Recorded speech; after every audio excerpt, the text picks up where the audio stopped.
Hi, and welcome. I'm so excited today to be here with Susan Baier and Audience Audit. We This has been fun. So I'm excited to share some of the findings from this research that we've done together. I'm Jen Croneberger from the Human Leadership Institute. We actually help organizations develop people-first cultures led by compassionate leaders who understand the significance of empathy and belonging in the digital age.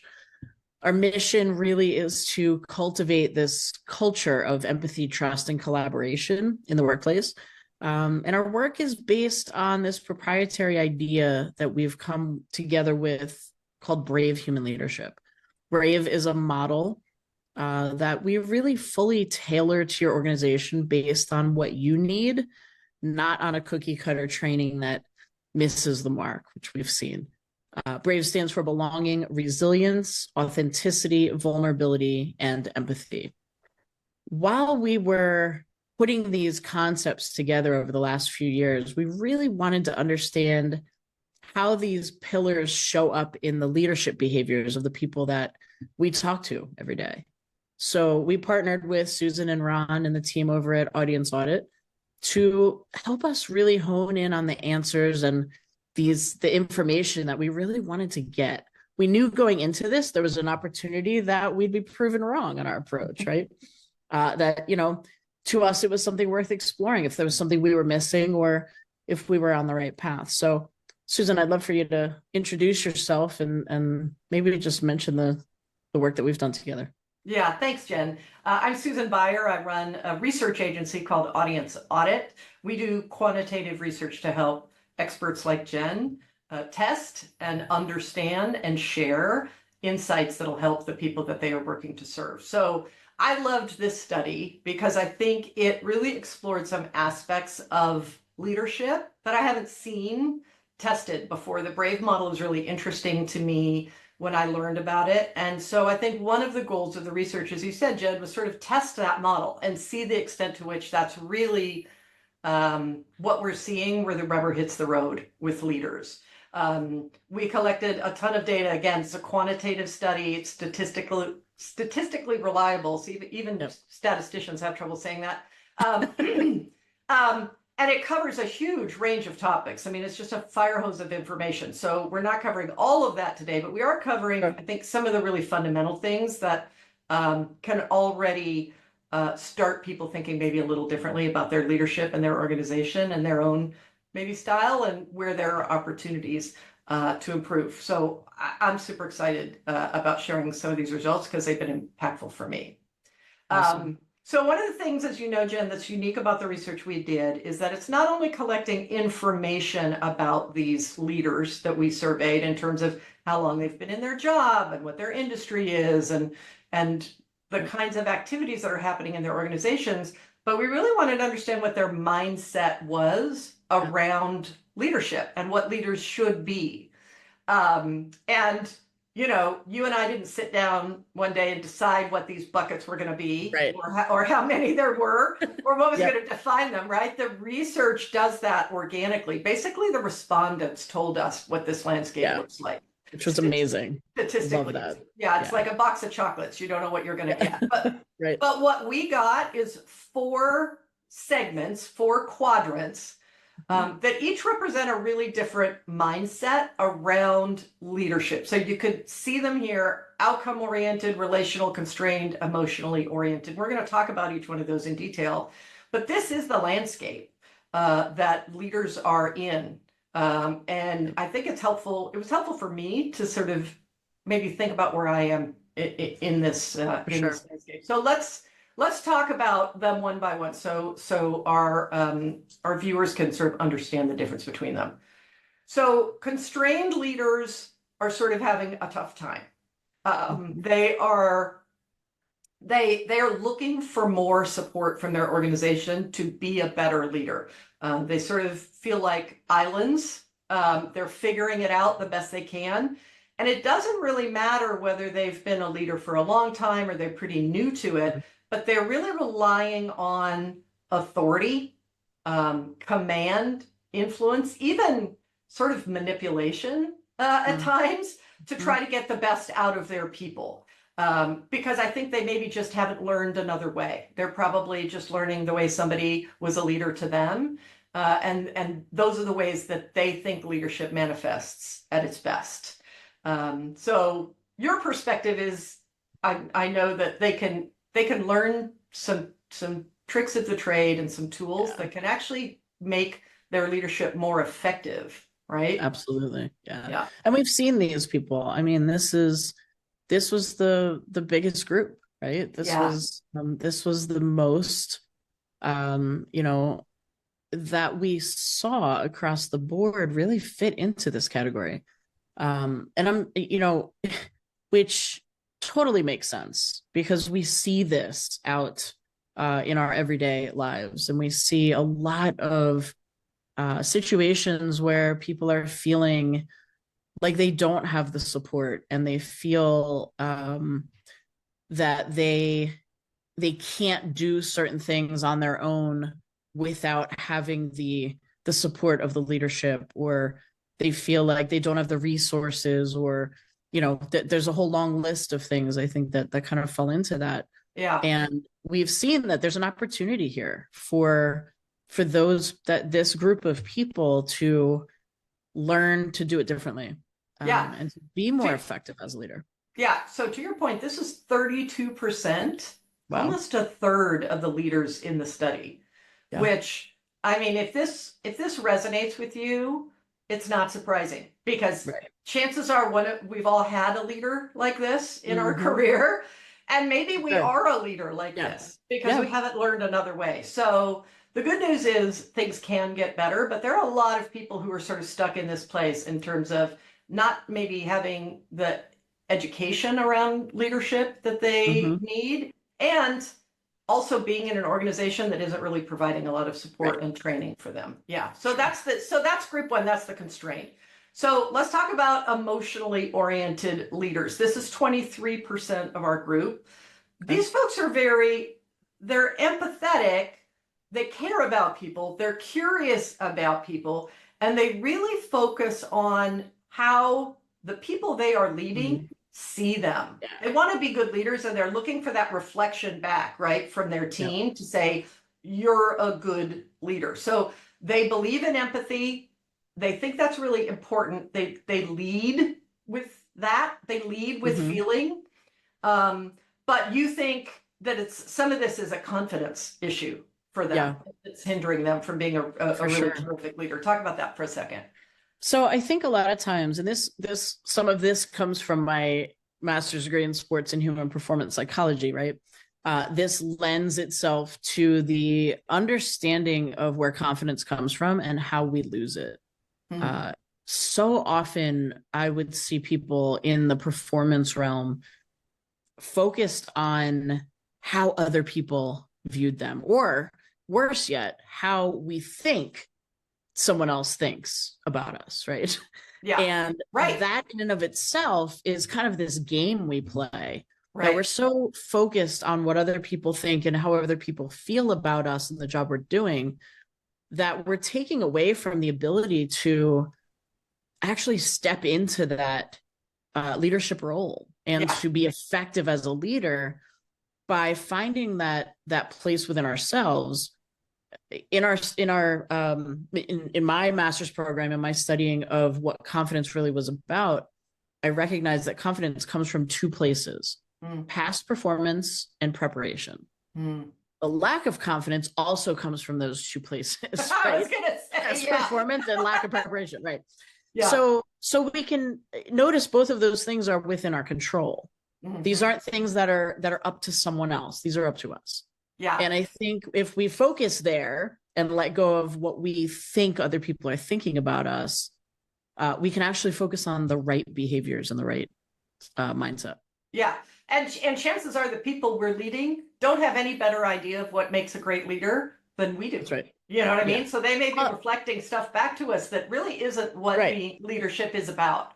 Right. Yeah. And the funny part of that too is we're typically, I know it's a human nature thing, but we're so concerned about what other people think. Guess what? They're not thinking about you. They're also concerned about what other people think about them. Yeah. Right. Everybody. So it's this whole thing. It's like, we're assuming that everyone else is seeing all of our flaws, and really everyone else is just trying to cover their own. Yeah. So this is 23%. Let's talk about outcome-oriented leaders. This is 26%. So about the same size as the emotionally oriented. These folks are about productivity, productivity, productivity, right? So that's their focus. And that's what they think makes them successful as a leader, because they drive high performance from their team. But that has some limitations too, I would imagine. Talk about that a little bit.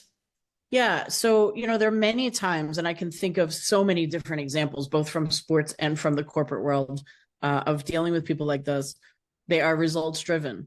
And while at the end of the day, that's important, my question to those people is always, at what cost, right? It's, are we remembering that people actually drive results? If we're not spending the time to find moments of that human connection, of empathy and of grace and compassion, and some of the other things that we really need to bring as some of these behaviors that we're talking about, then we miss the mark. Then you have a bunch of people who you're trying to drive results through who really aren't getting it done in a positive way, because they're, it's never a good thing. And I think what's fascinating here is that these are the exact people who don't think they need to be vulnerable to actually show up as a leader, when this is really when, if you brought some of that to the table, it changes that whole thing. Yeah. This group makes me think of The Kid in the Giving Tree, that book by Shel Silverstein, who's basically like cutting off all of the pieces of the tree to get what he wants. And then the tree is just sort of left as a stump and doesn't have anything more to give.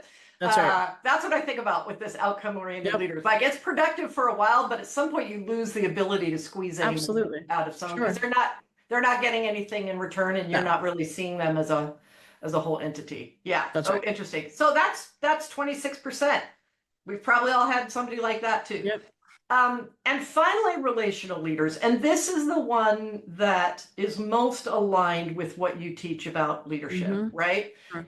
So these folks really see their role and their success as a leader as dependent on the kinds of relationships that they can create with the people that they're leading. So they put a lot of weight on organizations to build great leaders, both from a standpoint of having systems in place to do that, to train and to support leaders, but also sort of the community aspect of learning to be a great leader, and that organizations really need to build this stuff into how they are operating to create these kinds of leaders. Yeah. Absolutely. And this was our smallest segment, wasn't it? Yeah, 19%. 19%. Which was fascinating. Just a lot of opportunity. Nowhere to go but up. Right, exactly. And the beauty here is, the people who get this right, and we know them, we see them. Those are the companies that we really love working with these people, because they understand the importance of it. They get why they want to, it's that idea from Jim Collins' book, Going from Good to Great, right? It's the idea of just taking that one extra little step from being a good leader to being a really great leader, from really stepping into that space of, if I really care about my team, if I care about these people, they will go through a wall for you.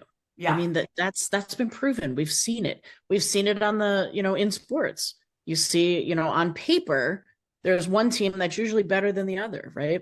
But why can that one that's maybe not as skilled in statistics, why does that one win sometimes? Well, because typically when you ask them at the end, it's because of we're a family. We built this thing, right? And that's about building relationships. How are we making sure that we're building relationships that other people feel respected, cared for, that you have my back? All of those things need to be present here. And those are the ones that get it right. Yeah. And the fascinating thing, one of my favorite insights from sort of seeing this landscape that the research produced was the difference. Obviously relational leaders, you can understand how they're different from constrained and how they're different from the outcome oriented. That's really clear. The interesting thing to me is there a difference between the emotionally oriented leaders? Because when I first looked at emotionally oriented leaders, I'm like, this is great. They have empathy. Like, this is really good. The difference with these folks is it's not just empathy. It's not just I feel for you. It's actually developing a robust relationship with you. Right. So it's not me looking at you through the glass. Yeah, that's exactly it. It's really having a relationship, and that was eye-opening for me. So well, for us too, because really we were so focused on creating more compassionate leaders, creating empathetic leaders, and making that kind of the thing that stood out. And to your point, I think what we learned is this axis, this performance and people. Yeah, right. That both have to exist in order to drive results. I mean, a company can't exist without results, right? So we get that. So how do we do both? And I think that's really where, when we looked at this, I thought, wow, this is exactly really interesting. Yeah. Yeah, because they take that empathy an extra step. Well, it's action, right? They take it, they put it into action. That's right. That's the difference. And then they're not like the emotionally oriented where they're looking for validation from people that they don't really know very well as they should, So the relational leader thing was a whole new idea for me around leadership, which is really, really eye-opening. For sure. So here's the other crazy thing, Jen. None of this has anything to do with how old these people are, their gender, how long they've been a leader, or whether they describe themselves as an extrovert or an introvert. We tested all that stuff. And none of these differences are associated with those kinds of things. So first of all, it means that we can't make assumptions about who can be any of these types of leaders. It's not about their gender. It's not about whether they're comfortable putting themselves out there. But I think it also presents such a wonderful opportunity to know that all of us can become this relational leader. No matter where we are in this spectrum right now, there's nothing about us that's holding us back from achieving really great leadership compared to where we are right now. Absolutely. And we loved seeing that. I mean, that to me was one of the biggest pieces that we took away from this. Is recognizing that, it had nothing to do with all of the lists and the categories that we put ourselves in, right? It has everything to do with the fact that we can develop this as a strength, and we can teach people how to develop this as a leadership behavior that becomes their strength as a leader. It's about learning a new way to be a leader, adopting a different perspective on what effective leadership is, and then doing what needs to be done within an organization to create this. It's not going to happen out of thin air. I mean, you can be good at some things, but this takes actual work, which is why those relational leaders in the survey are such sticklers about actually building, learning and development programs and processes and a culture that supports this and rewards it, right? That's it. There it is. Yes. Rewards it. Yep. I love it. Okay. So let's look at, we have a ton of data in the study, but let's look at some of the things where we see some real differences on this. So we asked respondents, what makes you unique as a leader? What makes you unique as a leader? So I want you to look at sort of the light green on the right that's really exceeding the other bars. That's the relational leaders who recognize and are confident that their leadership is unique. And at 19%, I can't argue that it isn't, right? Because of all of these things: communication skills, the way I treat people, authenticity, leading by example, practicing accountability, their focus on being a good leader, the results they get from their leadership. Amazing. It's not surprising they're confident, because they're obviously seeing this and seeing that it's made them different from maybe most of the leaders they know or have experienced themselves. Compared to the constrained, look at the constrained in the dark green. It's amazing. They are less likely to cite anything as making them unique as a leader. You know what I mean? Yeah. Yeah. They just don't have that confidence, and they don't see a way in which their leadership is a shining example, that it Right. is getting the results that differentiate them as a leader. That, there's just all of this stuff that just doesn't exist there for them. And then we see, emotionally oriented leaders give themselves very high scores for self-awareness, Mm-hmm. right? But Yep. not as high when it comes to authenticity. Right. Or some of those, or some of those things that you would think, oh, that seems like it'd be pretty important. So I Yeah. thought that was neat to just see how people feel about themselves as a leader in terms of standing Agreed. apart from other leaderships. What do they think is most important to understand about the people they're leading? I loved Mm. this too. Again, Yeah. look at the relationship, the relational, okay? What inspires them, what they need to be productive, Right. what helps them feel appreciated, their learning styles, what I can do better to be a better leader for them. What do they like to work on? Personal Mhm. details like, their family, what they like to Yeah. do. Like, these are the marks of someone who really wants to get to know you and understand Yeah. how you work best and how they can serve you Absolutely. in getting the best out of you. Um, I think that's just really, really powerful. And then, again, let's look at the constraint. Less Hmm. likely to say that any of this stuff is important, you know, Yeah. because again, they're Wild. leading through command and Yep. manipulation and directives and stuff like that, because maybe it's the only way they know to lead. Right. But True. you can see the gap, Yeah, on these for folks. sure. The other thing I love on this slide is look at the emotionally oriented leaders in the really, really dark blue around what qualities my team values in a leader. Ooh, Right. that's important to that group, you Yeah. know? Yeah. Yeah. It's so fitting, right? In the It's just it's absence so of a amazing. lot of other stuff. So Right. yeah, I think that's really interesting. That's great. All right, so authenticity is one part of the B.R.A.V.E. framework, and Yep. we asked folks if their organization demonstrates and cultivates Mm. authenticity, and if so, what does that look like? Mm. And again, we see some big differences. Amazing. I love this on the relational. So we speak honestly. Look at the vulnerability here. It's safe to admit when we're wrong. Yeah. 80% of our 80%. relational leaders said that that's part of how they manifest authenticity. That's just amazing. Yeah. We're accepting of differences in perspectives, opinions, beliefs. Everybody can share their opinions freely. They're not limited to the leadership team. They are, Yeah. they want to hear. We identify goals we have for ourselves. People share about their personal lives. People can say no and look down at the bottom. We have difficult conversations. Yeah. That's a big one. That's a remarkable culture you've Yeah. built if all of these are true in your Yeah. organization. Yeah. Because it means that people can speak, they feel comfortable speaking, regardless of their level. They can speak with integrity about what they Mm-hmm. really believe and know that it will be heard.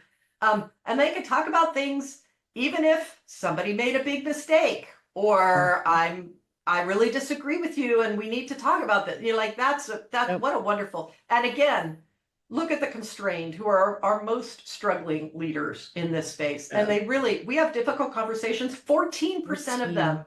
say that in their organization, they that's one of the things that's part of their authenticity. And this question was only if they said their organization cultivates authenticity. There were a bunch of these folks in constraint that say their organization does not cultivate it. So they're not even in this question, right? So even of the Right. people who say that Which their is organization is doing this, it's not about having difficult conversations or sharing opinions freely regardless of your level, or saying that you're wrong, or accepting of differences, compared to someone who's in a relational an organization that's supporting that relational leadership culture. it really is mind-boggling and just eye-opening, right? Yeah, It's it surprised you, didn't it, to see the it lack did. of Some this? of these things, I mean, Yeah. truthfully, I think the surprise came in like how clear this was, right? Like Mhm. how this laid itself out. This wasn't us saying this is what it looks like. This was the people Yeah. saying this is what it looks like. And that to me, I mean, that's everything. Yeah. That just really is helpful to us to see, what are some of these gaps that exist? Yeah. Because They're there, and now we can see it clearly. And Yeah, we it's can talk amazing. about it. So I think if you're Yeah, in one of these groups, if you're constrained or in one of these other groups that sort of isn't Jen's aspirational, let's all be relational leaders quadrant right now, it must be reassuring to know that you're not alone. absolutely. And that Yeah, there are things you can do and your organization can do yeah, to get where you want to be, you for know, sure. because a lot of us are not in this group, 81% to be precise. Yeah. And then empathy was one of the other ones that we looked at. So Yep. again, look at the differences here with the relational and the constrained. I think it's interesting that the emotionally oriented leaders ask questions, Yeah. right? They're curious, right? That's important. Yep. They're curious.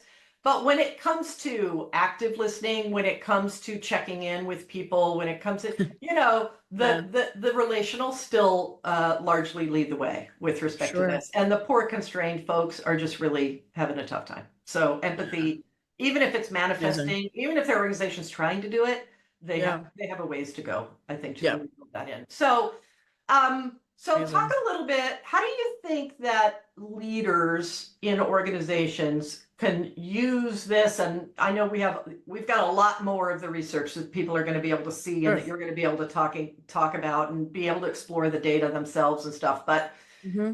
if you have one takeaway for someone who's a leader in an organization where either they're not where they want to be on this quadrant or they think their organization isn't supporting that Hmm. growth in leaders, what could they do? Like, what could they do today that would start them on a path to maybe getting to where they want to be?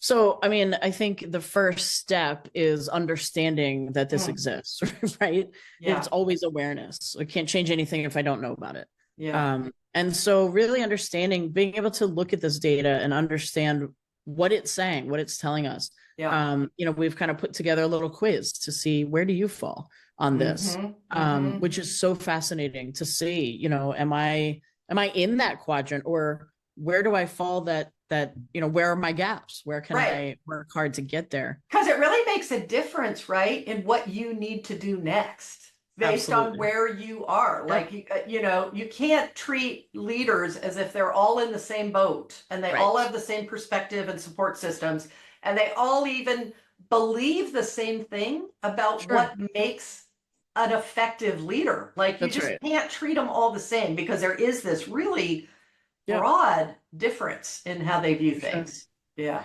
Yeah. And I think, that's the beauty is we know now. Yeah.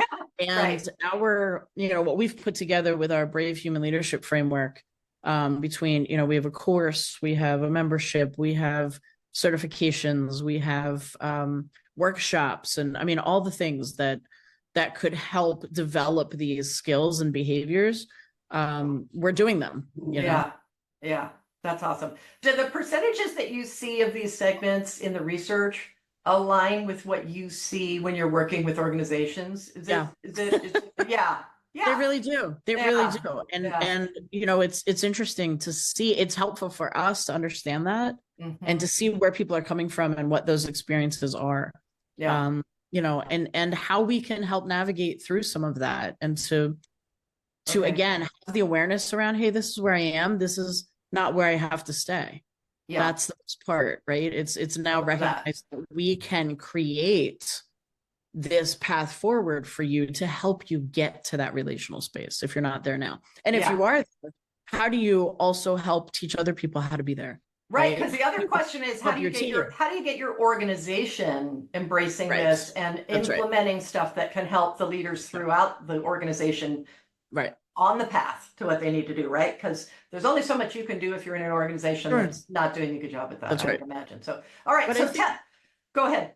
no, I was just gonna say real quick, from the very beginning, what we said too was, a lot of these leaders, the one of the things that stood out for me in that relational leader is that they want to develop other leaders, right? Yeah, So in doing so, that's great because it gives you an opportunity to now help others kind of have this tool set, which yeah, is amazing. I love that. What a great resource. So, okay, so tell us how people can get more insight into what the research showed and resources and advice and stuff from you and your team.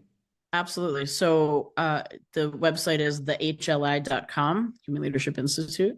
That will take you to a whole plethora of information. You'll have places to go to actually look at the entire report and the whole study that Susan and her team put together with us. And it's amazing. There's so much more. This was, I mean, we literally just kind of dipped our toe into this to It's show a you. fire hose of Yeah, it's information. amazing. It's amazing. And but it's what we've been utilizing to really inform our process to help people get to that space, right? It's what we're really leaning into to help develop some of these tools that we now have and are being able to put out there. And like I said, we don't do anything cookie cutter. It's always, where are you? What do Yeah, you need? What are the yeah. needs of your organization to move into that relational space? And how can we best support you? Yeah, Uh, so people can on the site they can find not only the research but your perspective and your advice, yep, sort of based yep, on the work you do, and that doesn't cost anything. You're not there. There's no fee to look that's at right. this, which I think is That's so right. wonderful that you're Yeah, just sharing it. So yeah, if this interests you, there's a ton of stuff on for sure. the HLI.com just to learn or whatever. Yep, And then, as you said, Jen, you do have things that can help people move in the right absolutely. direction if that's something that they want Sure. to do. So awesome. Great. Well, fascinating research. I can't wait Thank you. to see your perspective on all of the rest of the stuff that we found. So Thank you that was so great much chat for today. Thank your you. support. I, Absolutely. I learned a lot, so it was Me good. too. Wonderful. All right. Have Thanks, a great Susan. day, Jen. Bye bye, You everyone. too. Take care.